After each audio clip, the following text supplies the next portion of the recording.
Yo guys, what's up? It's Adam here, I Can't See the Guy. Welcome to the Movie Vault. Finally, got my old laptop back, everybody. There was an issue with the startup and I had to use a shitty old emergency laptop, which I keep away stashed at the back of my cupboard. Keep it for emergencies, like if something happens with my my current laptop. It's fucking Windows 7 and people have been emailing me saying, why is your video quality so fucking bad? Something like at the early 2000s, you know what I mean? And I explained to them that my current laptop's away on maintenance, but I've got it back now. Don't want to get into the fucking details. But there's one franchise which I really want to start reviewing, everybody.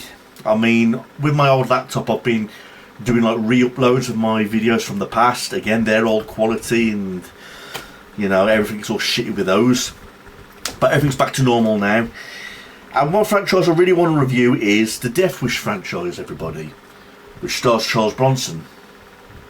Okay, I've got the Blu-ray edition here with all 5 films: Death Wish 1, Death Wish 2, Death Wish 3, Death Wish 4, The Crackdown, and Death Wish 5, you know, The Face of Death. All 5 Charles Bronson Death Wish movies. Now, a little bit of a story about how I got into these movies. I mean, growing up, I wasn't the biggest Charles Bronson fan.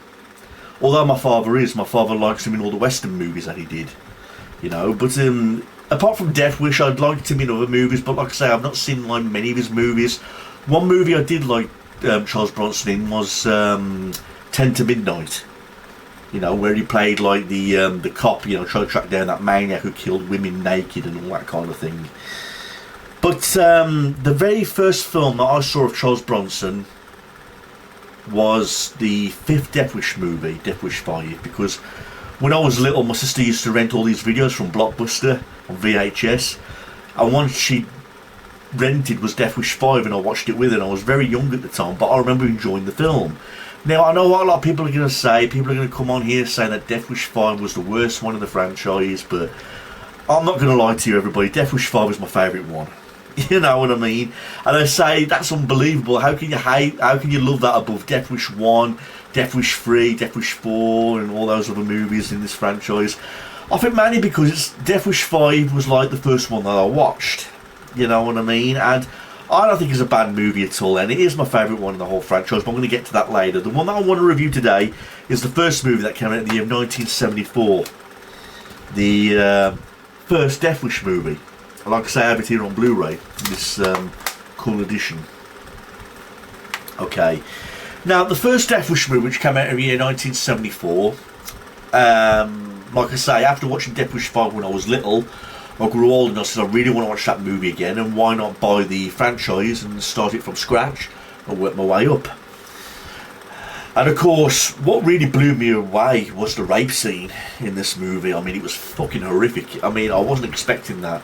Of course, there was no rape scene in Death Wish 5, so I wasn't expecting the first 2 or 3 movies to be like really savage in that nature. I mean, basically, Charles Bronson plays this guy by the name of Paul Kersey, who later becomes a vigilante. But he's a normal guy with an architect job. You know, he's living a normal lifestyle. He's got a family, he's got a wife and a daughter, and the daughter's married. And he's basically just living a normal life. The film opens up with him on the beach with his wife. You know, he's taking snapshots of her on the beach. And when he goes away out of town, his life changes forever. Because he learns that his wife and his daughter have been, well, the daughter was like severely raped by this group of thugs. And the wife was like more or less beaten up, basically. Because they go to this grocery store, you know, where there's these thugs at the same time, and one of them was played by Jeff Goldblum, by the way, which I believe was his movie debut. Jeff Goldblum, as you all know, starred in The Fly, and he also starred in Jurassic Park. You know, I like Jeff Goldblum, but he plays one of the thugs in this movie. You know, and I believe this was his movie debut. I could be wrong on that, but I do believe it was his movie debut. But anyway, they look at the receipt in this shopping bag which the girls left behind, and that takes them right to the address and where these 2 women are staying. Anyway, they pretend they're the grocery delivery people. They break into the house. They didn't get the money they wanted, so they trash the place. So like I say, there's a severe rape scene and it's fucking horrific. I don't like watching things like that in movies. Usually I fast forward them, but like I say, the first time I saw it I wasn't expecting it, you know, but it was a very savage rape scene. I mean, in Death Wish 2 they take a step further with the rape scene and make it last like longer than 5 minutes, but don't really want to get into that. But the rape scene was really savage in this movie. But anyway, he gets the phone call from his son-in-law saying that they've been rushed to hospital, so they both go to the hospital to see if they're okay. They learn that the daughter's been heavily sedated and she's been truly affected by the crime. However, his wife died from the attack. And that's what changes Paul Kersey's life forever, you know. And he basically becomes a vigilante, basically. He feels like it's his mission to avenge his wife's death and his daughter's attack by becoming this vigilante and hunting down all these thugs, because there's huge crime going on in the city. You know, too much crime up to the point where the cops can't even handle it. You know, I would say the first Death Wish movie is kind of like a repeat of the same thing that goes on and on and on and on and on. You know, like I say, and I'm talking about Paul Kersey's time in the city hunting these thugs down. I mean, it's the same scenario. I mean, he sees a group of thugs, shoots them. Moments later, he goes to a different part of the city, sees some thugs, shoots them. There's a scene in the subway, sees some thugs, shoots them. You know, so there is like a part of this movie that does seem to go on and repeat itself. You know, unlike the other movies, but this one seems to be like a bit of a slow pace of repeating on what's going on and what's going on. This movie is basically all about Paul Kersey building up to become the vigilante, because he becomes a true vigilante in the sequels. But in this particular movie, he's like, it's like the build up to Paul Kersey as the vigilante, if you will. I mean, he does show signs of worry at first. He shows signs of breaking down, because there's a scene where he kills some thugs and then he ends up throwing up. There's a scene where he's shaking like crazy, where he's pouring whiskey, you know, into this glass which he drinks to calm himself down. You know, at the same time, there's this detective wondering why the crime rate's going down, because the crime's going down in the city because Paul Kersey's killing off all the thugs. He later finds out that Paul Kersey is the vigilante when he visits him in a hospital. You know, he doesn't want to arrest Paul Kersey because at the same time he's doing the police force a favour by reducing the crime rate in the city. So he doesn't want to arrest him, but at the same time he's like, we know who you are, you're the vigilante. But the last thing they want to do is arrest Paul Kersey, basically. You know. This movie overall, for 1974, I would say it's the start of a classic. It's not my favourite one in the franchise, the first one is. Like I said, Part 5 is my favourite. Part 1 I really liked. Part 2 you could say is essentially the first movie made again, but with longer rape scenes. The third one I really love. The third one is like a true 80s fun flick. You know, that's where we see Paul Kersey basically becoming the Terminator, basically taking on the whole city all by himself with rocket launchers. It's like Paul Kersey turning into fucking Terminator or Rambo, Sylvester Stallone, basically. So I like the crackdown, but like I say, number 5, like I say, it's the first one I watched, so that one's my favourite. But when you compare Death Wish 1 to all those other films, you do like all the other films above this one, because at least there's more adventure to them, there's more stuff happening, there's more stuff going on. Part 1's all about Paul Kersey becoming the vigilante, basically. You know, what do I think of Charles Bronson's performance? I think Charles Bronson does a great job of being Charles Bronson. You know, he expresses his anger, he expresses his frustration in his own way, and I feel like he does that in a lot of his movies. You know, he's not one of those types of people that would break down crying. You know, I mean, for example, if my family was raped and murdered, I'd never get on with it. I'd never get on with my life. I'd break down crying every day. I'd become so distraught. I'd become a recluse. Whereas Paul Kersey, he seems to show his frustration and sadness in his own way. I mean, when the doctor told him that his wife died from the attack, he was like this. But then soon after that, it seems like he shows no emotion. But I guess it just goes to show that we're all different and we express our feelings differently. You know? I mean, me, I'd have a savage breakdown, but Paul Kersey didn't do that. He had his own way of mourning. He had his own way of showing his frustration and sadness in his own personal way. You know, like I said, the scene where he threw up after shooting them thugs. His severe shakiness after he confronted that thug where he's pouring the whiskey. You know, so he does have his own ways of expressing his own emotion, basically. I mean, just after watching re-watching this again, it is a classic to watch. It's the start of something big, basically, as you could say. Like I say, not my favourite one in the franchise, but I do like the first Death Wish movie, apart from the rape scene. I know what's coming now, so I end up forwarding it a little bit, because I don't like seeing things like that.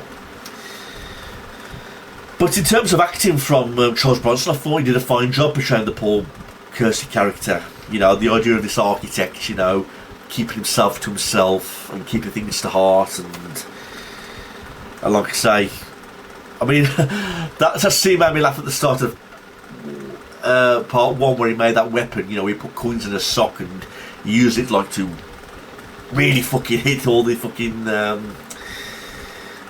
you know, all the thugs to begin with before he buys the gun, you know. But that's basically all you see killing wise. I mean, there was nothing creative in terms of the killings. Like I said, it was like a repeat of the same thing, you know. Sees thugs, shoots them, goes into a subway, shoots them, you know. It's just random shootings of all these thugs, basically. And at the same time, you got the detective knowing what's going on, but he doesn't want to arrest Paul Kersey because he's doing the police force like a favour of killing off all these thugs, you know, reducing all the crime. But you don't see his daughter again until the sequel. She just show up in the sequel, and the film basically ends where the detective tells Paul Kersey, leave the city, and I won't tell a soul who you are. And basically then he goes to Chicago, and then he sees these group of thugs being total dicks to this woman, makes her drop all the shopping. And while Paul Kersey's helping her with all the shopping, he looks at the thugs and goes, you know, indicating that there will be a sequel, basically giving the viewers a message that he's still the vigilante and his work as a vigilante is not over yet. So he's got a lot more to do, by this time in the streets of Chicago, you know, and that's where part 2 takes place. You know, so what more can I say about the first Death Wish movie? It's a good movie. I wouldn't say it's like an excellent movie. I'd say, in terms of excellent, I'm talking about like Death Wish 3.